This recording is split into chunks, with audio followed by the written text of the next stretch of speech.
Hello and welcome to this week's episode of For the Love of Chiropractic.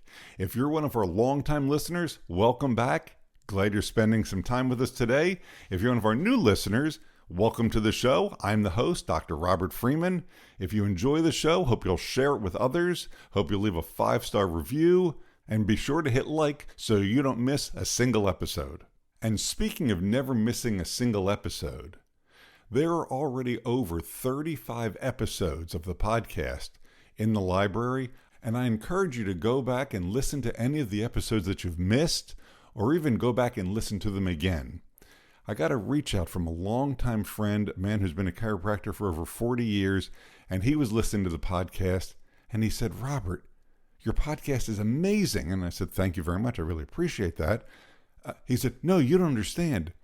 You're giving away the keys to the castle with this podcast. Everybody needs to be listening to this because everything they need to know to be successful is right there for them." And I said, "I know. Please tell as many people as possible." And that's why we're here. So I want to encourage you. Listen, share, make your practice better, and help other chiropractors to make their practice better also. Because there's lots of people out there who need our care and just aren't getting it. On this week's episode of For the Love of Chiropractic, I have the pleasure of having a longtime friend of mine join me. This man has coached the profession for so many years. He's coached with multiple companies and has his own company and continues to be in private practice. Welcome to another episode of For the Love of Chiropractic. I'm your host, Dr. Robert Freeman. I've been in practice for over 30 years, and I continue to work in a $1 million practice that I built, ran, and sold. I've taught, lectured, and coached our profession, and helped so many chiropractors build the practice and the life of their dreams. And now, I want to help you do the same. So here's today's show. As I said in the introduction, I have a guest joining me today.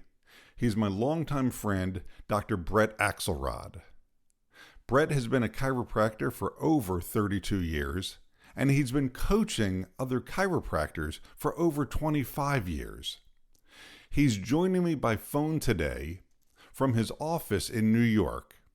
And my first question to Brett was, what got him into coaching chiropractors in the first place? So let's hear what he has to say. When I first started in practice, I went to New York Chiropractic College. I had a solid education, but philosophically it wasn't great. I didn't really know what I was doing. And then when I started to learn and I started getting coached myself, because I think that's really important, that really changed my perspective on what success could be, what I could become, because I had such a really bad poverty consciousness at the time early on, as you know, as a lot of chiropractors probably have, especially new ones coming out of school. I didn't know what I didn't know. And when I started to get coached myself, it really opened my eyes to what's possible. But in order to do that, I had to change my thinking.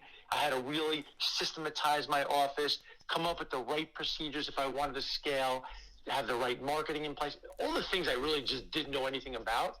And so as I began to learn and I started to grow and become more successful, in turn, I started to look at the profession as a whole and say, boy, people coming out of school really have no idea what it takes to be successful. You could be a great chiropractor, but to be successful, right? I think it takes a skill set and a mindset combined to do that. And as a result of the help that I got in my career, in my journey along this, I wanted to turn around and help others. One, to help the profession, and two, to give back. Because I believe to be successful, it's about giving back. I think Guy Reekman said the hole you give through is the hole you receive through. And so I really wanted to make a bigger impact on the profession. Obviously, I wanted to make a bigger impact on my community and my own world, but I saw the profession really needing help. And as you know, Larry Markson has been a great mentor to many of us, and that's who we learned from early on. And that's how I got into it.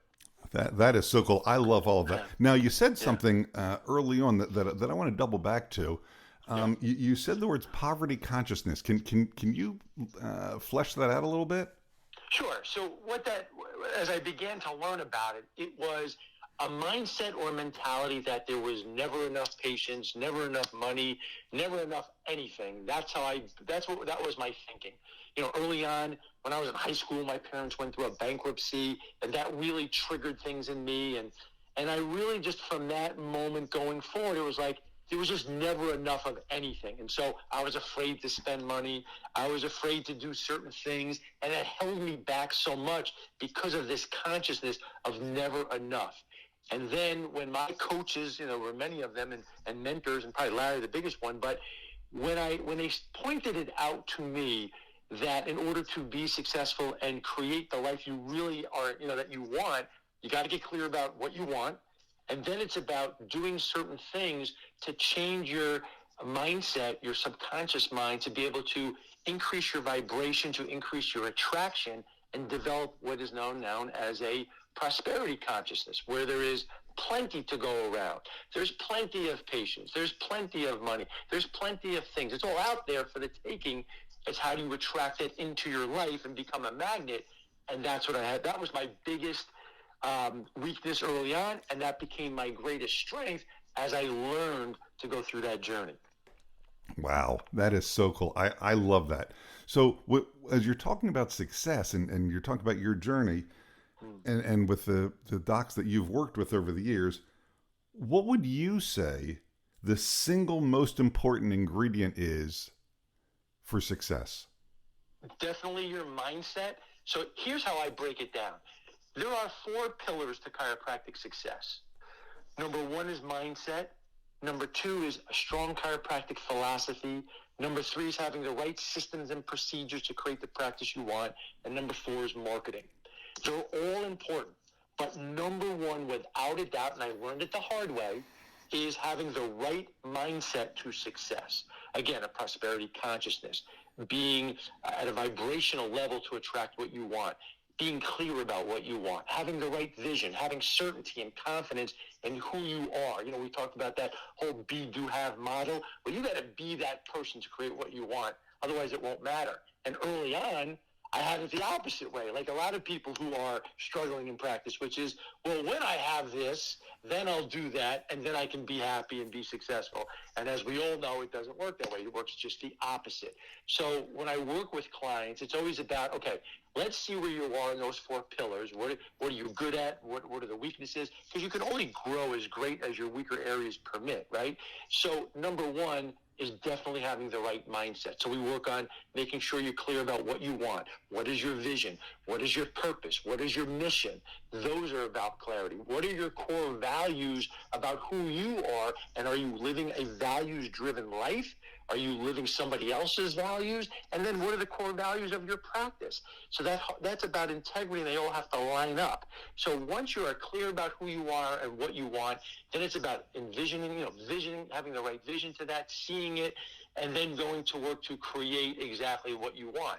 And so to me, it's about having written goals. It's about doing daily affirmations and visualizations and meditations to create a manifestation. So those are about creating a daily routine. And I've been known as the hour of power guy, because I believe is when you have a strong daily routine for yourself and you put that suit of armor on and you create the mindset, and it's about not just what can I get and how can I have the most money. That's not what we're talking about. What I'm talking about is how do you get to a vibrational level?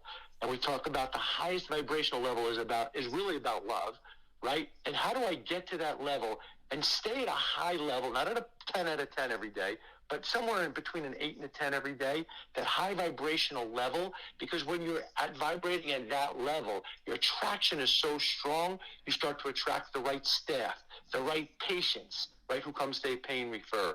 And as you continue to do that, then we work on the other skill sets as well. But that, to me, is number 1 without a doubt. Wow. I love what you were just saying, and it reminds me a bunch of years ago when you were actually coaching me. And again, thank you so much for helping my growth. My pleasure. I was looking for an associate at the time, and I kept attracting all the wrong associates. I mean, just people who were not a good fit for my practice that I had. Right. And you even said to me, like, what are you thinking? Why are you attracting all of these people to your office? And you read me a page out of one of your journals, and you said, Robert, write out exactly what it is you want this next associate to look like, to be, who they be. Yeah. And I wrote it down. I shoved it in my desk drawer. Okay. Mm-hmm. And 6 weeks later, she called me looking for a job.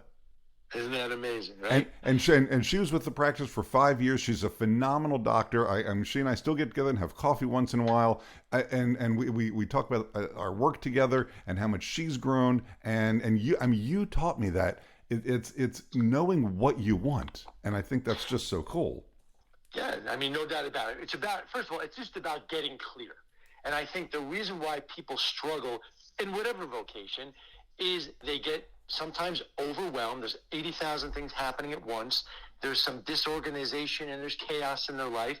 So when I start with somebody, let's calm the chatter down and let's focus on what you want. What does that look like? And when we help someone get clear about whatever they want, whether it's a CA or what they want the office to run like and look like, or like you said, if it's an associate, whatever it is, it doesn't matter. Step one, get clear about what you want. And that clarity, it shoots your vibration up and you begin to attract things in. And it becomes almost effortless ease. But first step is you got to get clear about what you want, as you just said. So I couldn't agree more. So I got to double back and ask another question. Sure. So why aren't more chiropractors successful?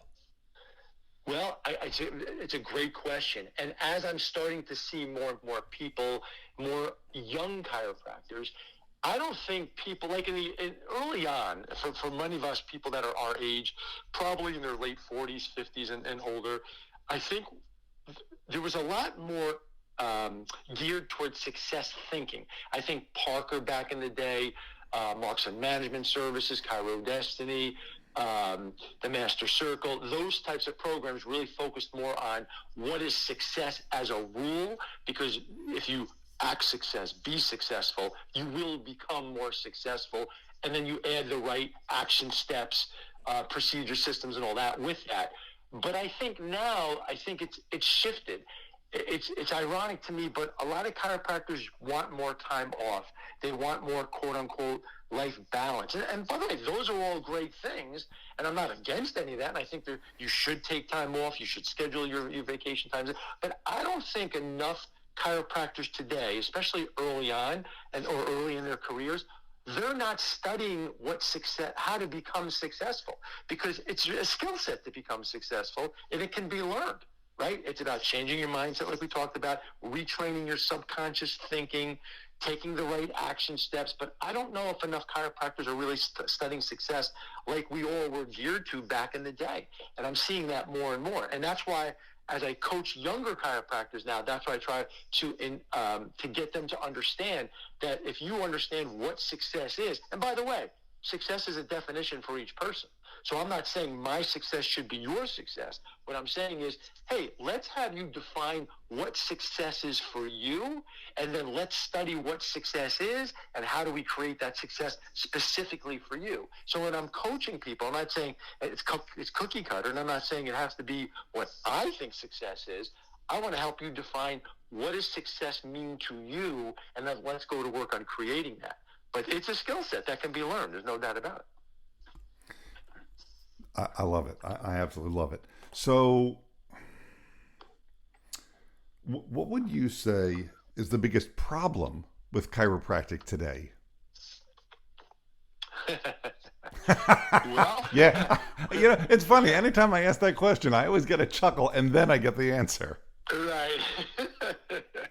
Well, I think that it starts probably in the schools. I think as a whole, if I may be so bold to say, I think most of the schools today have gotten away from the pure chiropractic philosophy and what that means. And I think that's a foundational piece to who we are. And most importantly, what separates us from everybody else. So I think that's number one. I'm not saying you have to practice a certain way, but I think having a strong philosophy to be successful in chiropractic, I think is important. So I think it starts at the school level. And I think a lot of schools have gotten away from it. I'm seeing more, I think technology is good, but I think a lot of people have gotten away from the hands-on component. I think a lot of chiropractors, again, this is what I'm seeing more and more. And again, it's everyone defines success different for them in their practice. But I think that we've gotten away from what it takes to be successful in business. It's still a business. I think the philosophy is such a big component that now I see, like when you open up a magazine, a chiropractic magazine, it's all about nutrition, which is fine. I see things about all the lasers coming out, all the machines coming out, all the technology coming out. And I think the profession has to advance. And I think those are good.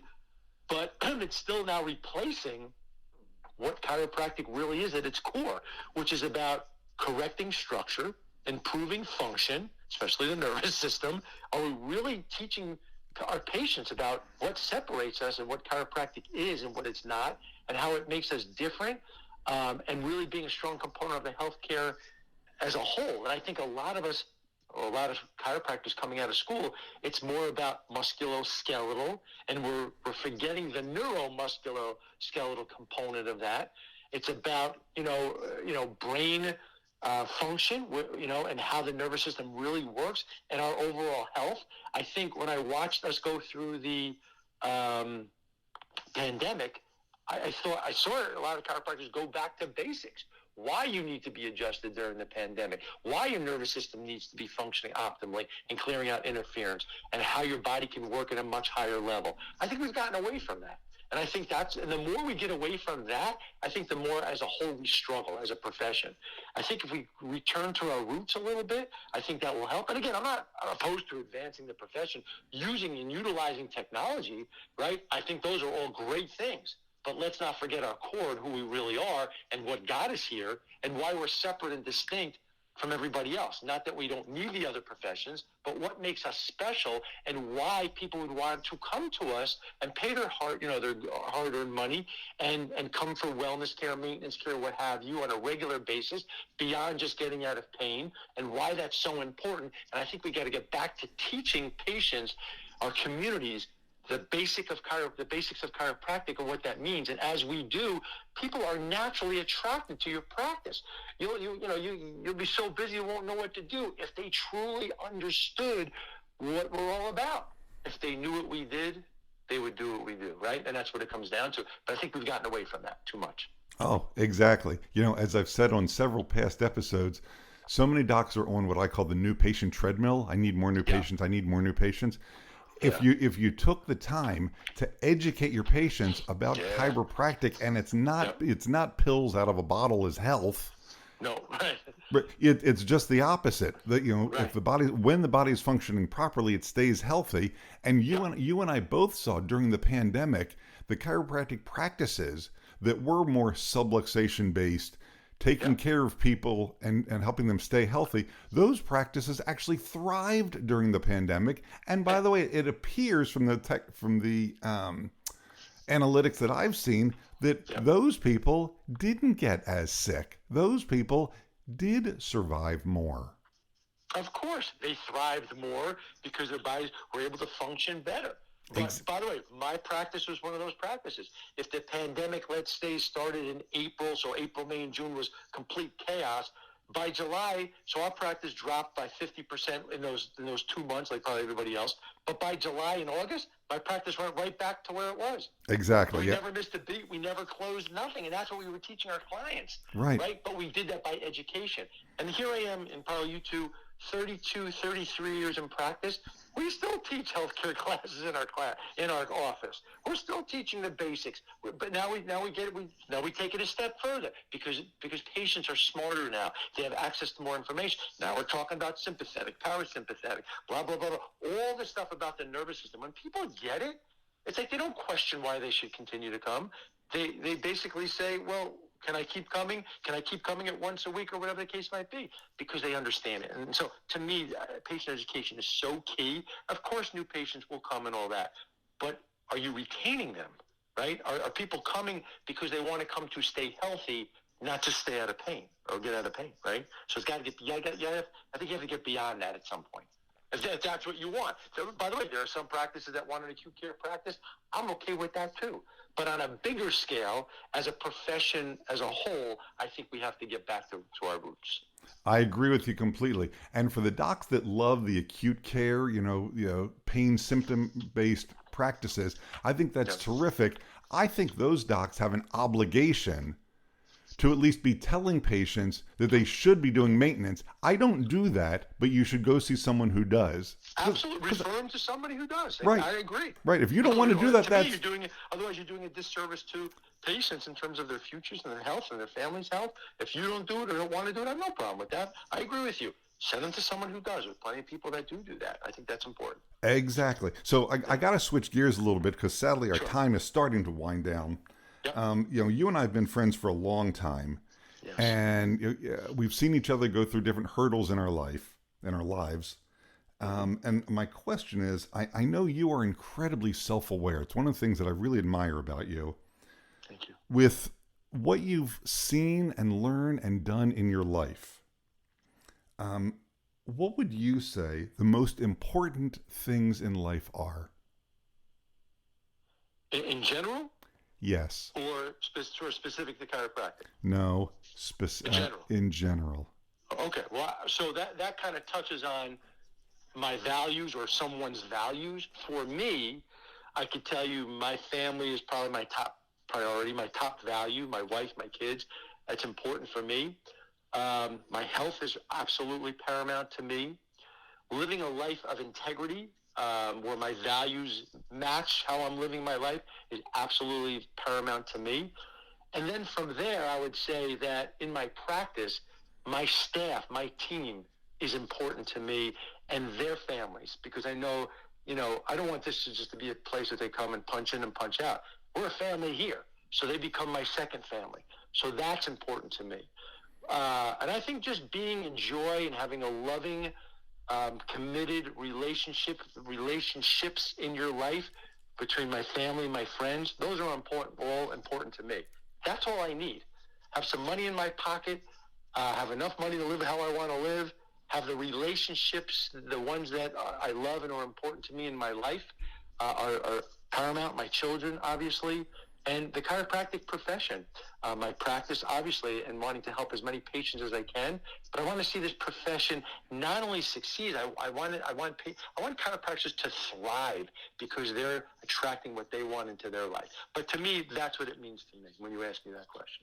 So, talking about chiropractors thriving, if you could tell the entire profession just one thing, what would it be? Be a loving, kind human being every day of your life, always looking to help somebody wherever you can. But if love is the highest frequency, vibrational frequency there is, if you can maintain that on a regular basis, day in and day out, I think that you'll have everything you want in your life. But we forget that sometimes. So go back to never forgetting that, and really trying to live your life in that loving vibrational energy on a daily basis. You can't go wrong. Fantastic. Brad, I've got one more question for you. Sure. So I've asked past guests if they think it's possible for a chiropractor coming out of school in today's world to still become highly successful. I'm not going to ask you that question because you and I both already know, of course they can. Yeah. My question is, what steps does that young doctor need to take in order to accomplish that? I mean, to me, it would be simple. One, get a coach, get someone who can help you, whoever you vibe with. Number two, go see other practices and offices that are practicing or have the vision that you want to try to develop or emulate. You don't have to do this all on your own to try to recreate the wheel. Many people have been successful, are successful. Go see how they're doing it, what they're doing, how they're doing it in their practices, and what they say, what they do. Go shadow as many successful chiropractors as you can. Take as many notes as you can and implement those ideas into your own life. And I think having a coach is important to help you, guide you, push back at you sometimes, and dig deep and get as much out of you as possible. But I think once you can see what you want to create, it's much easier to create it than trying to do it just from scratch, from nothing, because there's so many resources and tools out there to help you. Don't try to do it all by yourself. I think when you utilize those resources and mentors and people to help you, go to seminars, all of that stuff, I think you'll get there faster, avoid many pitfalls, and be much happier. Dr. Brett Axelrod, it has been a pleasure having you on the show today and doing this interview with you. Got to ask a question. If somebody wanted to get in touch with you personally, how could they do that? Personally, they could just call my cell phone. It's probably the easiest and fastest. My cell phone is 914-589-5697. Again, 914-589-5697. Brett, thank you so much for taking the time. And again, you're one of my heroes. Robert, thank you so much for having me as a guest. I really appreciate it. And as always, you're doing an amazing job. Keep it up. And I look forward to talking to you soon. All right. Thank you. All right. All right. Bye-bye. And that's our show for today. If you have a question about today's show or your own practice, feel free to reach out at fortheloveofchiropractic.com. Before making changes to your practice, be sure to seek legal advice regarding those changes and regulations in your state. For the Love of Chiropractic is an RGF production, all rights reserved. And thanks for listening. Original music provided by Hunter Rich Music.